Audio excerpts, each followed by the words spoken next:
Hi, Diva Sister Sandy here, and welcome to our Monday night prayer closet. We usually go live at 7 o'clock, but we're going live tonight at 6 p.m. Eastern Time because, and as I put it in my post earlier today, the girls just reminded me, Mom, we have a 7 o'clock softball meeting, so it's starting. So we're going to be fluid with the times on Mondays. The good news is this year, I have a daughter now that drives, so she can take them to Monday's practices.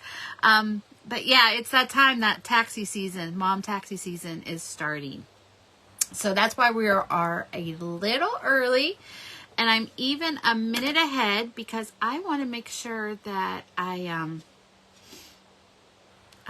on somewhere, if I can find me on the group, because I don't want to miss any prayer requests that might pop in during our devotional.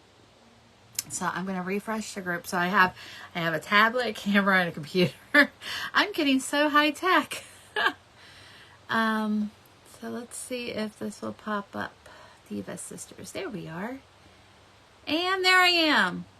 Okay. I look better on the computer than I do the camera. Talk about a hair day. Okay, ladies, let's go ahead and get started. So if this is your first time here, welcome. I go live every Monday night. I do a praise and worship devotional followed by prayer requests and praise reports from our Diva Sisters. And if you have a prayer request, please feel free to put it in the comments, and I'll catch them at the end of the devotional, and we'll go ahead and pray together. So for this week, so for our last month, this has been good because since December, we've had a prayer focus every month. So we start December worship, January Thanksgiving, February was forgiveness, and then March we just got done with healing, and our prayer focus for the month of April is Jesus. So as we're getting closer to the Resurrection Sunday, I just hope that this week we share our faith with a boldness that we don't even know existed. That the Holy Spirit just works through us. This time of year, it seems like more people are open to the gospel. More people, because of the holiday coming around the corner. And so this is a time that if you have that little in, I really encourage you to take it. They say if you give an inch, you take a mile. And I tell my kids that. Well, if someone gives you an inch, you run a mile, over a mile to share the gospel. Okay, so we're focusing on our prayers for April with love, trust, and guidance in Jesus. The Son of God, this is Jesus who came down from his place to heaven to walk among man. Jesus who gave up for a time his divinity so he can take our place and be our sacrifice on the cross. Jesus who knows everything we're going through because he lived it. Without the death and resurrection of Jesus, we have nothing. So he is our Savior, our Comforter, our Provider, and our Protector. So those are the 4 weeks that we are doing here in April. Okay, so with this week being Holy Week leading up to Resurrection Sunday, Easter, we're going to focus on Jesus, our Messiah. Now, this is really cool because this is when you know it's a God thing. And the Holy Spirit is really leading you to where he wants you to go. Because I had this already set up, and then our pastor this past Sunday for Palm Sunday preached on it. It was like awesome. And so I already had this set up, the 4 bullet points, and then he gave his, and I plugged his in. So I go to Highway Tabernacle. Heather did post it. The live, she posts on all the area churches. So if you want to listen to the whole message, it's there. It was a phenomenal message Sunday. But yeah, if I'm just going to pull out the bullet points that our Pastor Gary went over because I actually had them in there. I just plugged his in with what I already had, and it's going to make for an awesome devotional tonight. Okay. So our scripture first for tonight is John 14:6. I am the way, the truth, and the life. No one comes to the Father except through me. So our bullet points.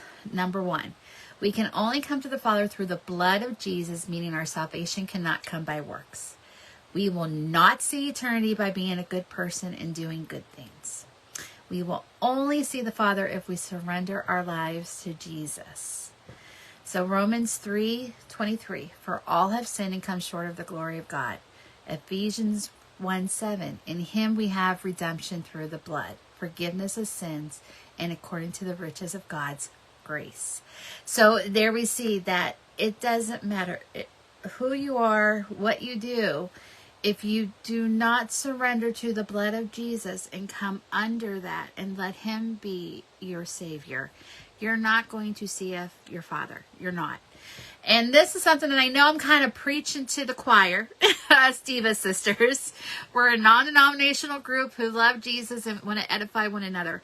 But I'm hoping that you can kind of use this week, and maybe you can go ahead and just minister to somebody else. And I'm just kind of giving you a couple easy ways to bullet points to do that.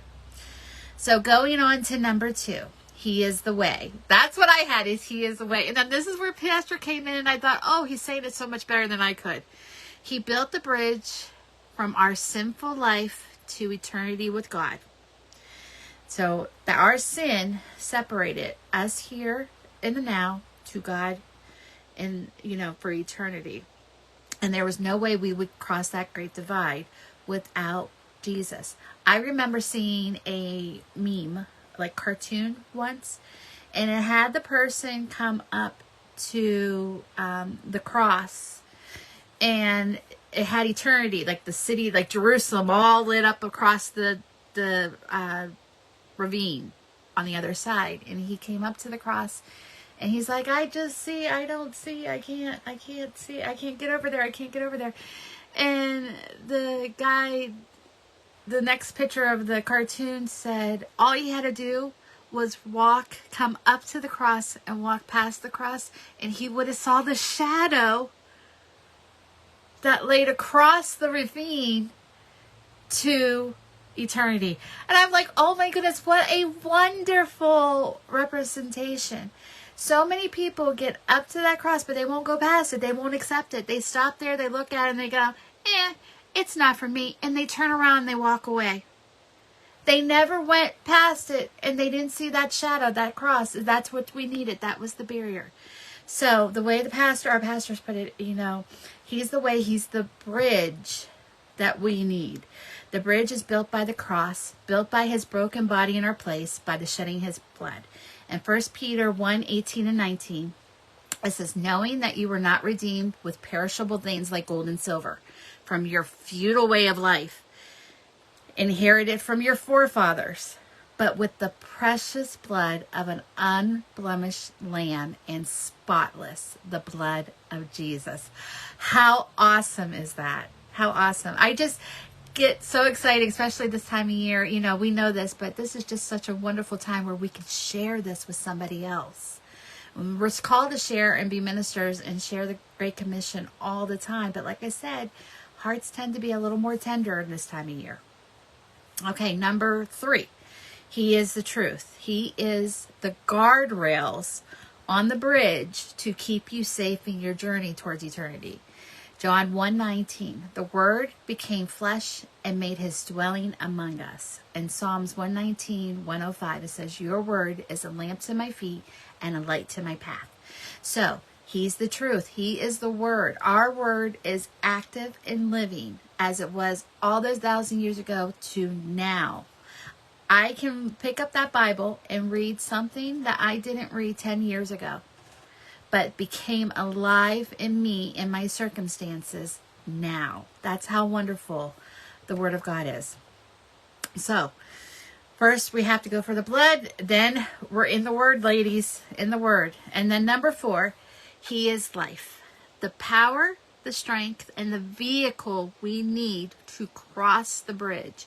He is the only means of getting across. Pastor even put it at one thing. We have to get on his back and let him carry us a cross. 2 Corinthians 12:9, and he has said to me, my grace is sufficient for you, for power is perfected in weakness. Most gladly, therefore, I will rather boast about my weakness so that the power of Christ may dwell in me. And Philippians 4:13, I can do all things through him who strengthens me. He is our power. He is our strength. We cannot make it across that bridge without him. So like I said, I know I'm preaching to the choir. I know you girls love Jesus, just as, we just love Jesus. But maybe you could take a couple of these points and, like I said, use them to minister to somebody else, a neighbor, a coworker, and somebody.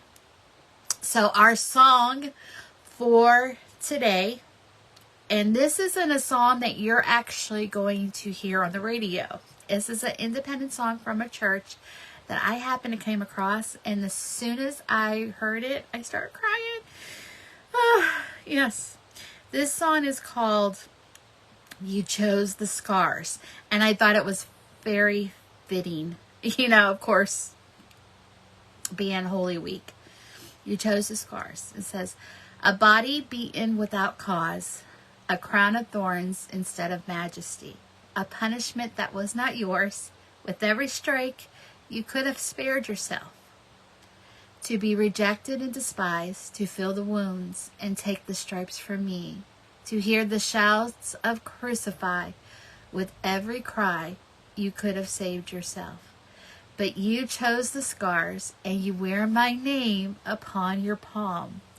You chose the scars, and you kept the marks of your love.